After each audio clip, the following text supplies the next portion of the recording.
ओफो नैना बेटा, ये सब क्या है? तूने फिर से रोटी के साथ अचार और चटनी बना दी। फ्रिज में सब्जियां रखी हैं, वो क्यों नहीं बनाई? माँ आप जो बनाए खा लो ना। आपको पता है सब्जी बनाने में कितना टाइम लगता है। पहले उसको धो, छीलो, काटो और फिर बनाओ। इतनी देर कौन गैस के पास खड़ा रहेगा? ना वो बना, मेरे बस की तो नहीं है। अरे कल को ससुराल जाएगी तो वहां भी क्या ऐसे ही आलस दिखाएगी? उन लोगों को भी बिना सब्जी की ही रोटी खिलाएगी। आप हर बार ससुराल वालों को बीच में क्यों ले आती हो? और इसीलिए तो आपसे कहती हूँ मेरे लिए कोई बड़ा ससुराल ढूंढना जहाँ नौकर चाकर हो, ताकि मुझे ना ये सब ना करना पड़े। ऐसे ही कुछ समय बीत जाता है और नैना के लिए एक बड़े घर का रिश्ता आता है और कुछ समय बाद नैना ब्याह कर अपने ससुराल चली जाती है। शादी के अगले दिन उसकी पहली रसोई की रस्म होती है। वो रसोई में जाती है तो वहां का गैस चूल्हा देखकर हैरान रह जाती है। हे राम, इतना बड़ा गैस चूल्हा! खैर मुझे क्या, अच्छा ही है, ऐसे जल्दी खाना बन जाएगा। फिर वो तरह तरह के पकवान बनाती है। पूरी, कचौरी, आलू की सब्जी, हलवा, रायता सब बनकर तैयार हो गया। अब देखना कैसे ये लोग मेरे हाथ का खाना खाएंगे तो खुश हो जाएंगे। वो मन ही मन ये सब सोच रही होती है कि तभी नैना की ननद डिम्पल और जेठानी अनीता वहां आती है। अरे वाह, खुशबू तो बड़ी अच्छी आ रही है। लेकिन ये क्या, ये तो आधा ही खाना बना है। नहीं दीदी, मैंने तो आलू पूरी, हलवा, रायता सब बनाया है। तुम नई नई हो ना, इसीलिए शायद तुम्हें अभी यहाँ के रूल्स पता नहीं। यहाँ खाने में एक नहीं बल्कि 10-10 सब्जियां बनती हैं एक वक्त पर। क्या? इसका मतलब इसीलिए वो इतना बड़ा गैस चूल्हा रखा हुआ है? हाँ और क्या। तुम तो ऐसे हैरान हो रही हो जैसे मैंने तुम्हें 10 नहीं बल्कि 100 सब्जियां बनाने के लिए बोल दिया हो। वो क्या है ना, यहाँ हर किसी को अलग अलग सब्जी पसंद है। अब 1-2 सब्जियां ही बनेंगी तो कुछ लोग तो भूखे ही रह जाएंगे, इसलिए 10 तरह की सब्जियां बनती हैं। अगर किसी को ये ना खाना हो तो वो खा ले, वो न खाना हो तो कुछ और खा ले। हाँ छोटी भाभी, और आज आप इस घर की परंपरा को आगे बढ़ाओ और फिर हम सबको खाने की टेबल पर बुला लेते हैं। बेचारी नैना की तो ये बात सुनते ही होश उड़ जाते हैं। चल बेटा नैना, हो जा शुरू। अब बन जा तू झांसी की रानी और बना डाल 10 सब्जियां। इतनी सब्जियां तो मेरी शादी में भी नहीं बनी थी जितनी ये लोग मुझसे एक वक्त में ही बनवा लेंगे। कुछ समय बाद वो सबके लिए खाना परोसती है तो उसके हाथों का खाना खाकर सब उसकी खूब तारीफ करते हैं। वाह, क्या कमाल का स्वाद है इन सब्जियों में। सचमुच छोटी बहू, तुम्हारे हाथों में तो जादू है। अब से तुम ही रसोई में 10 तरह की सब्जियां बनाओगी। अब तेरा क्या होगा नैना? बड़ी ऐश मार ली तूने माँ के घर में, अब अच्छे से शामत आई है तेरी। ऐसे कुछ दिन बाद बरसात का मौसम शुरू हो जाता है। बाहर का सुहाना मौसम देखकर नैना सोचती है, अरे वाह, आज तो गर्मा गर्म पकौड़े खाने वाला मौसम हो रहा है। ऐसा करती हूँ, सबको गर्मा गर्म पकौड़े बनाकर खिला देती हूँ। तेल में तले होने के कारण वो भारी होते, जिससे सबका पेट भर जाएगा। और साथ में थोड़ी कचौड़ी भी तल देती हूँ। आज शाम का डिनर यही हो जाएगा और मुझे इतनी सारी सब्जियां बनाने से छुट्टी मिल जाएगी। नैना जल्दी से रसोई में जाती है और पकौड़े बनाकर ले आती है। अरे भाभी, ये क्या बना दिया आपने? हमें नहीं खाना ये सब। हमें तो आलू की सब्जी, पनीर भुर्जी, फ्राई भिंडी ये खाना है। और मेरे लिए कद्दू की सब्जी, खट्टी मीठी वाली, और बैंगन का भरता। और मेरे लिए तुम बीन्स की सब्जी, फ्राई गोभी बना देना। और साथ में अरबी की सब्जी, कमल ककड़ी की सब्जी, और हाँ, करेले भी बना लेना। हे भगवान, इन लोगों में अक्ल नाम की चीज है कि नहीं। बारिश के मौसम में जहाँ सब इस तरह का चटपटा खाना खाने को तरसते हैं, तो वही इन लोगों को अभी भी 10 तरह की सब्जी खानी है। हे भगवान, ये कहाँ आकर फंस गई मैं। बेचारी नैना रसोई में जाकर 10 तरह की सब्जियां बनाने में जुट जाती है। ये लो, ससुराल में मेरी पहली बारिश है, मुझे इसके मजे लेने चाहिए। तो मुझे छोड़कर सारे घर वाले बारिश के मजे ले रहे हैं और मैं यहाँ चूल्हे के पास खड़े होकर जल रही हूँ। गलती भी मेरी है जो पहले ही दिन इन्हें अच्छा खाना बनाकर खिला दिया। पहले पता होता तो लाल मिर्च का सारा डब्बा उड़ेल कर बना देती इनके लिए, फिर कभी नहीं बोलते मुझे सब्जी बनाने के लिए। गुस्से में नैना खाना बना रही थी कि तभी सब्जी का गर्म गर्म छींटा उसकी आंख में लगता है। मेरी माँ। धीरे धीरे उसकी आंख लाल होने लगती है।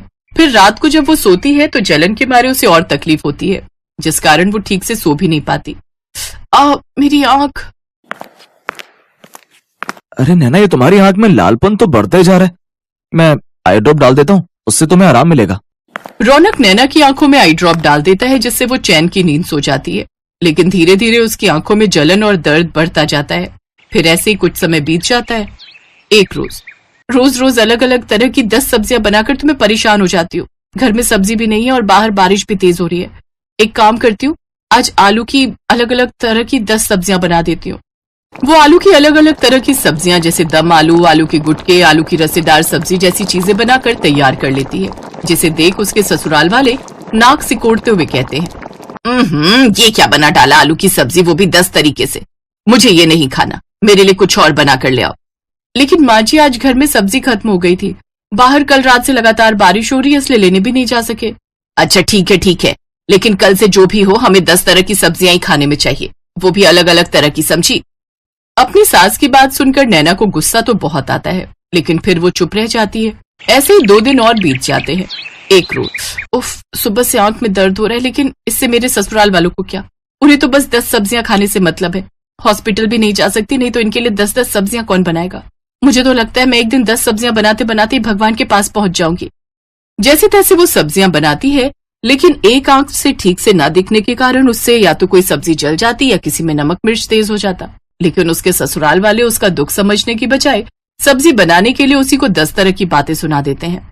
लेकिन उसके पति से उसका ये दुख देखा नहीं जाता और वो उसे हॉस्पिटल लेकर जाता है, जहां डॉक्टर उसका चेकअप करके कहते हैं, देखिए इनकी आंख में किसी गर्म चीज का छींटा चला गया, जिस वजह से इनका आधा कॉर्निया डैमेज हो गया। हमें जल्द ही इनका ऑपरेशन करना होगा, नहीं तो इनको पूरी तरह दिखना बंद हो जाएगा इस आंख से। अगले दिन ऑपरेशन की अपॉइंटमेंट मिलने के बाद वो उसे लेकर घर आ जाता है, जहां उसकी जेठानी उससे कहती है, आज तो तुमने जैसे भी बेकार सब्जियां बना दी, लेकिन कल 10 तरह की अच्छी सब्जियां बना लेना, क्योंकि कल घर में मेरे मायके वाले आ रहे हैं। अब बस भी करो आप सब, मेरे घर में जितना मर्जी सब्जियां बनाओ, लेकिन अकेले एक इंसान से नहीं बल्कि पूरे परिवार मिलकर। आपको पता है सब्जी का छींटा जाने से इसकी आधी आंख खराब हो गई है। फिर अगले दिन वो उसे ऑपरेशन के लिए ले जाते हैं, जहां उसका सफल इलाज होता है और उसे पूरी तरह दिखना शुरू हो जाता है। 3 दिन बाद वो घर आती है तो उसकी सास उससे, हमें माफ कर दे छोटी बहू, तेरे आने से पहले हमने नौकर रखा हुआ था, लेकिन 10 सब्जियों से परेशान होकर वो भी भाग ही गया। फिर हम सब मिलकर ही सब्जियां बनाने लगे, लेकिन तेरे आने के बाद हमने सब तेरे ऊपर ही छोड़ दिया, जिस कारण तेरी ये हालत। लेकिन अब से तू अकेले काम नहीं करेगी, बल्कि हम सब भी तेरी मदद करेंगे। और हाँ, अब से इस घर में 10 नहीं बल्कि 2 ही तरह की सब्जियां बनेंगी और वो सबको खानी पड़ेंगी। अपनी सास के मुंह से ये बात सुनकर नैना बहुत खुश हुई और अब वो खुशी खुशी अपने ससुराल वालों के साथ रहने लगी।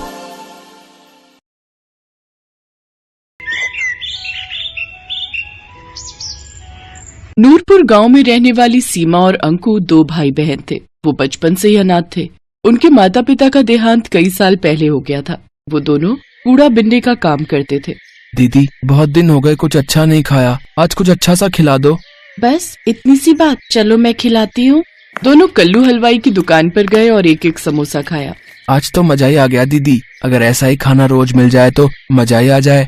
नहीं भाई, रोज रोज हम ये अमीरों वाला खाना नहीं खा सकते। हमारे पास जितना है उसी में संतुष्ट रहना सीख। कुछ रोज बाद उस गांव में तेज बारिश आई और उनकी झोपड़ी बह गई। उनके पास जो भी सामान था वो बारिश में बह गया। दीदी आप रो मत, हम सेठ को जाकर बताते हैं तो वो हमारी कुछ न कुछ मदद जरूर करेंगे।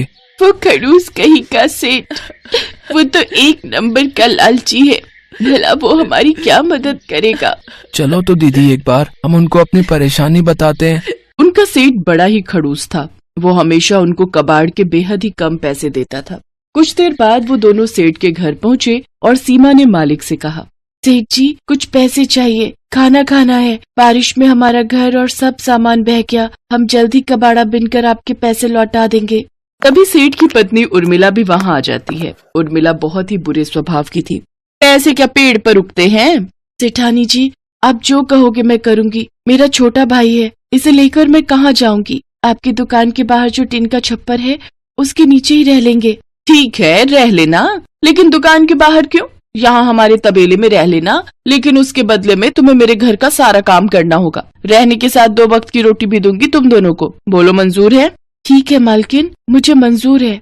बारिश का मौसम था। दोनों भाई बहन तबेले में जो खाली जगह थी वहाँ बोरा बिछाकर सो जाते हैं और अगली सुबह घर का सारा कामकाज निपटाकर कूड़ा बिनने के लिए निकल जाते हैं। दीदी आज सेठानी के घर पकवान बनने की बहुत ही अच्छी खुशबू आ रही है, लगता है कचौड़ी बन रही है। आज तो मजा ही आ जाएगा कचौड़ी खा के। मैं तो सोच रही हूँ जल्दी से थोड़े से पैसे इकट्ठे हो जाएं, फिर हम अपनी झोपड़ी फिर से डाल लेंगे। तब तुम्हारी ये बहन तुम्हें अपने हाथों से कचौड़ी बनाकर खिलाएगी। कुछ देर बाद सेठानी 4 सूखी रोटी और रात की दाल लाकर उन्हें थमा देती है। सेठानी आप तो कचौड़ी बना रही थी, अंकु कब से उसकी ताक में बैठा था, उसका बहुत मन था। चुप कर, तू ये अमीरों का खाना है और तुम जैसे भिखारियों के लिए नहीं है। चुपचाप से ये दाल रोटी खाओ और फिर सो जाओ। सुबह 4 बजे उठकर गाय भैंस को चारा भी डालना है तुम लोगों ने। सेठानी वहाँ से चली गई। सीमा और अंकु की आंखों में बासी खाना देखकर आंसू आ गए। फिर सीमा ने अंकु से कहा, तू मत रो छोटे, मैं जल्द ही तुझे कचौड़ी बनाकर खिलाऊंगी। दिन भर काम करके भूख लगी थी, इसलिए उन्होंने बासी खाना खा लिया और फिर तबेले में सो गए। अगले दिन घर का काम निपटाकर जब वो कूड़ा बिनने गए तो अंकु ने वहाँ एक चमकती हुई चीज देखी। दीदी यहाँ आओ, देखो तो ये क्या है। सीमा ने जब उसे बाहर खींचा तो देखा वो एक बहुत ही सुंदर कढ़ाई थी। ये कढ़ाई, ये भला हमारे किस काम की, लेकिन बाजार में बेचकर पैसे जरूर मिल जाएंगे। हाँ लेकिन नहीं, हम इसे बेचेंगे नहीं। जब हमारी झोपड़ी बन जाएगी तब मैं अपने भाई को इसमें कचौरी बनाकर खिलाऊंगी। वो दोनों छुपकर उस कढ़ाई को तबेले में ले आए। अपने हाथ में कढ़ाई लिए सीमा अंकु से कहती है, एक दिन मैं अपने अंकु के लिए इसी कढ़ाई में कचौरी बनाऊंगी। दीदी मेरा मन तो अभी भी बहुत कर रहा है कचौड़ी खाने का। काश कि कोई जादू हो जाए और ये कढ़ाई कचौड़ी से भर जाए। उसके इतना कहते ही वो कढ़ाई कचौड़ियों से भर गई। दोनों भाई बहन ये चमत्कार देखकर हैरान थे।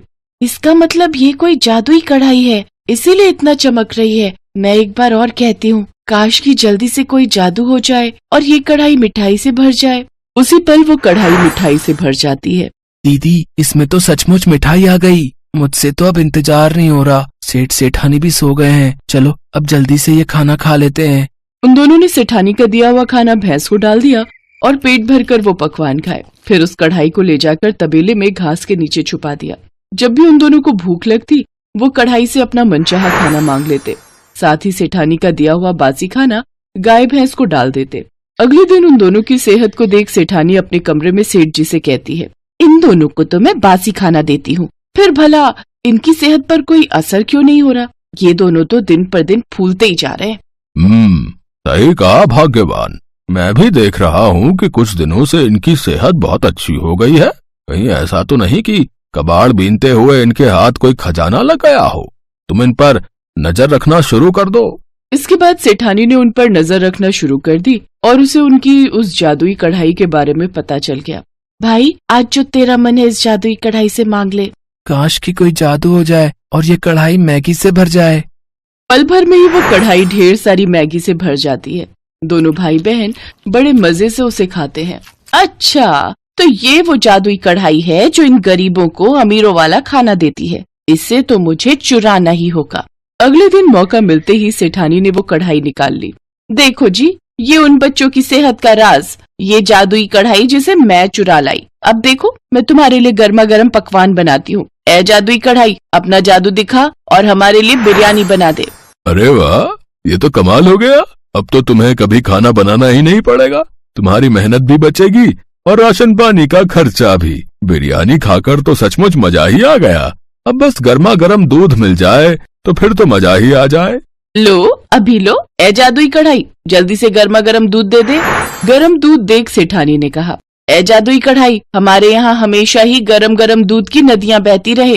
तभी पूरे घर में गर्मा गर्म दूध की नदियाँ बहने लगी और सेठ सेठानी के पैर उसमें जलने लगे। अरे बस कर जादुई कढ़ाई, जल्दी से दूध देना बंद कर दे। दोनों के पैरों में खौलते दूध से छाले पड़ गए, लेकिन कहीं किसी को इस बारे में पता न चल जाए, इस कारण वो चुपचाप वो दर्द सहते रहे। सीमा ने ये सब देख लिया और दरवाजे पर खड़ी सीमा कहने लगी, आज आपके लालच ने सेठानी जी आपको कितनी बुरी तरह जला दिया। काश की कोई जादू हो जाए और ठंडे पानी से ये घर बढ़ जाए। कढ़ाई से ठंडा पानी निकलने लगा और सेठ सेठानी जलने से बच गए। ए जादुई कढ़ाई, तू जहाँ से भी आई है वहीं वापस चली जा। सेठ सेठानी दोनों ने अपने किए की सीमा से माफी मांगी। वो जादुई कढ़ाई हमेशा हमेशा के लिए गायब हो गई। तुम नहीं होती तो आज हम जल ही जाते। तुमने हमारी जान बचाई है, इसलिए आज से तुम तबेले में नहीं, मेरे घर में मेरे बच्चे बनकर रहोगे। साथ ही अब मैं तुम्हें रोज अमीरों वाला खाना खिलाऊंगी। उस दिन के बाद से सेठ सेठानी दोनों बच्चों को अपने बच्चों की तरह प्यार करने लगे और उन्हें अच्छे स्कूल में पढ़ने के लिए डाल दिया।